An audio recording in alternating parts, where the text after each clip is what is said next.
যারা ভাই ভুলে ফেসবুকে ইনকাম করবেন, ইউটিউবে ইনকাম করবেন, টিন সার্টিফিকেট খুলে ফেলেছেন। টিন সার্টিফিকেট খুললে তো আপনার রিটার্ন জমা দিতে হবে সরকারের কাছে, আপনার ট্যাক্স ফাইল জমা দিতে হবে। সবাই বলে যে আপনার ভাই ইনকাম নাই, ভয় পাওয়ার কোনো কারণ নাই, কিন্তু আপনার ট্যাক্স ফাইল জমা দিতে হবে, আপনার জিরো রিটার্ন জমা দিতে হবে। এখন তো সরকার খুবই সহজ করে দিছে ভাই। আপনি এখন ঘরে বসে অনলাইনের মাধ্যমে আপনি যেহেতু টিন সার্টিফিকেট খুলছেন, রিটার্ন জমা দিতে পারবেন। তো আজকে আমি আপনাদেরকে দেখাই দিব যে ঘরে বসে কিভাবে জিরো রিটার্ন আপনি জমা দিবেন, আপনার কোনো টাকা পয়সা লাগবে না।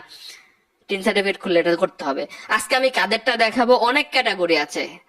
কেউ যদি চাকরি করে তাদের এক ধরনের ব্যাপার, কেউ যদি আবার দেখা গেল যে যাদের সঞ্চয়পত্র আছে, এফডিআর আছে, ব্যাংকে টাকা পয়সা আছে, অনেক স্বর্ণ গহনা আছে, তাদের আরেক ব্যাপার। তো সেই বিষয়গুলোতে আমরা যাচ্ছি না আজকে। আমরা জাস্ট আপনি ভুলে টিন সার্টিফিকেট খুলে ফেলেছেন, প্রতি বছর আপনি এটা পূরণ করবেন, ঠিক আছে? প্রতি বছর পূরণ করতে হবে আপনার। তো কিভাবে করবেন? ধরেন আমি ধরলাম যে আপনার কোনো ইনকামই নাই, আপনি বাবার টাকা দিয়ে চলেন, আপনার কোনো জায়গা জমি নাই, সম্পদ নাই, কোনো স্বর্ণ গহনা কিচ্ছু নাই। আপনি কিভাবে রিটার্নটা জমা দিবেন, জিরো রিটার্ন কিভাবে জমা দিবেন? ওকে, আপনি একটি যে ব্রাউজারে চলে আসবেন, ব্রাউজারে চলে আসার পরে এখানে লিখবেন ই রিটার্ন। ই রিটার্ন লিখে সার্চ দিবেন। ই রিটার্ন লিখে সার্চ দিলে এই যে ওয়েবসাইট চলে আসবে, ওয়েবসাইটে চলে যাবেন। যাওয়ার পরে এখানে আপনার এই যে ই রিটার্ন লেখা আছে, এই ই রিটার্ন লেখাতে ক্লিক করেন। এরপরে হচ্ছে আপনি যদি ভাই, আমি এখানে ক্লিক করে দেখাচ্ছি একবারে, আই এম অলরেডি রেজিস্টারে ক্লিক করলাম। তো আপনার তো ভাই টিন সার্টিফিকেট আছে, কিন্তু এখানে একটা অ্যাকাউন্ট খুলতে হবে আপনার, ঠিক আছে? তো এখানে রেজিস্টার লেখাতে ক্লিক করেন এবং অ্যাকাউন্ট খুলতে হবে আপনার এনআইডি কার্ড দিয়ে যে সিম কেনা আছে সেই সিম নাম্বার দিয়ে। ওকে, তো ওকে বাটনে ক্লিক করেন। তো প্রথমে আপনি এখানে একটা আপনার টিন নাম্বারটা দিয়ে দিবেন। এরপর হচ্ছে আপনার নামে কেনা একটি সিমের নাম্বার দিবেন। এরপর হচ্ছে এই বাক্সে যা লেখা থাকবে এটা এখানে দিবেন, দিয়ে আপনি এই ভেরিফাই লেখাতে গেলে আপনার সিমে একটা কোড যাবে। কোড যাওয়ার পরে এবং আপনি পাসওয়ার্ড দিবেন। পাসওয়ার্ডটা অবশ্যই এভাবে দিবেন, পাসওয়ার্ড সেট করতে বলবে। প্রথমে বড় হাতের ইংরেজির অক্ষর দিবেন, এরপরে ছোট হাতের ইংরেজির অক্ষর দিবেন, এরপরে কিছু সংখ্যা দিবেন 1 2 3 4। এরপরে আপনি প্লাস মাইনাস স্টার হ্যাশ এগুলো ইউজ করবেন, তবেই গিয়ে পাসওয়ার্ড কিন্তু নিবে। ওকে, আশা করছি আপনি অ্যাকাউন্ট খুলতে পারবেন, এটা দেখানোর কোনো বিষয় না। সো পরবর্তীতে আপনাকে কিন্তু সাইন ইন করতে হবে। তো সাইন ইন করার জন্য আপনার এখানে টিন নাম্বার দিতে হবে এবং আপনি একটু আগে যে পাসওয়ার্ডটা ক্রিয়েট করলেন এই পাসওয়ার্ডটা দিতে হবে এবং এখানে যে বাক্সে যে নাম যে সংখ্যাটা আসবে এটা এখানে দিয়ে সাইন ইন বাটনে ক্লিক করতে হবে। তো আমরা এটা করছি।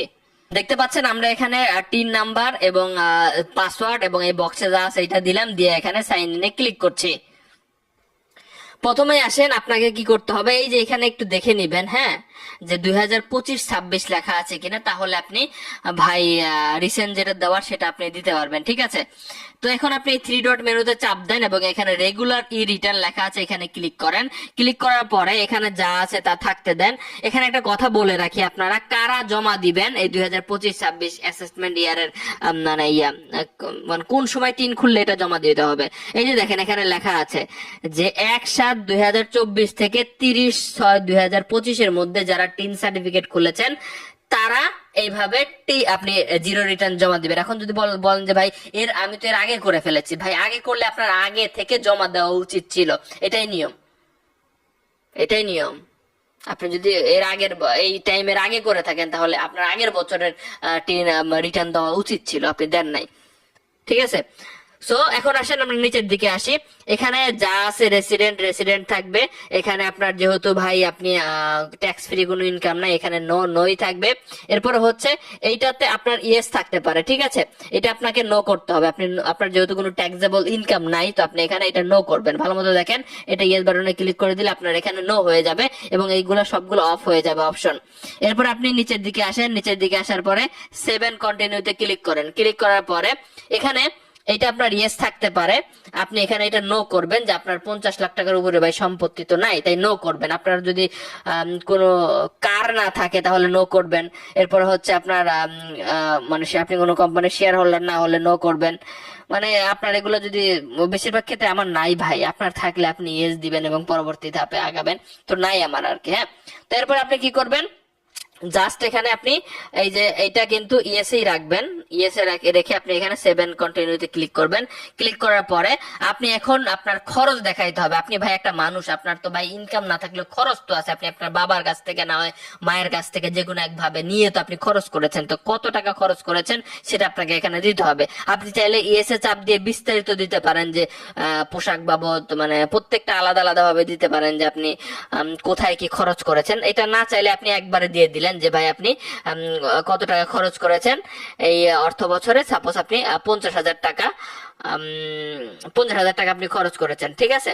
তো এখন আপনি সেভ এন্ড কন্টিনিউতে ক্লিক করেন। ক্লিক করার পরে এবার হচ্ছে আপনার কি সম্পদ আছে, আর কি কি সম্পদ আছে। সো আপনি ভাই একটা বেকার মানুষ সাপোজ ধরে নিলেন, আপনার হাতে তো কিছু টাকা পয়সা আছে, তাই না? আমি বলছিলাম যে এখানে কিন্তু যারা অন্য টাইপের মানুষ তাদেরটা আমি দেখাচ্ছি না, যেমন অ্যাসেস্টে যদি যায়, এখানে কিন্তু যাদের ফার্নিচার আছে, যাদের স্বর্ণ আছে, গহনা আছে, যারা অন্যান্য প্রপার্টি থেকে ইনকাম আছে, তো তাদের বিষয়গুলো আমি কিন্তু এখন আজকে যুক্ত করতেছি না। আমি একদম আপনি বেকার বলে টিন সার্টিফিকেট খুলে ফেলেছেন ফেসবুকে ইনকাম করার জন্য সেটা দেখাচ্ছি, ঠিক আছে। আপনার হাতে তো কিছু টাকা পয়সা আছে, তাই না?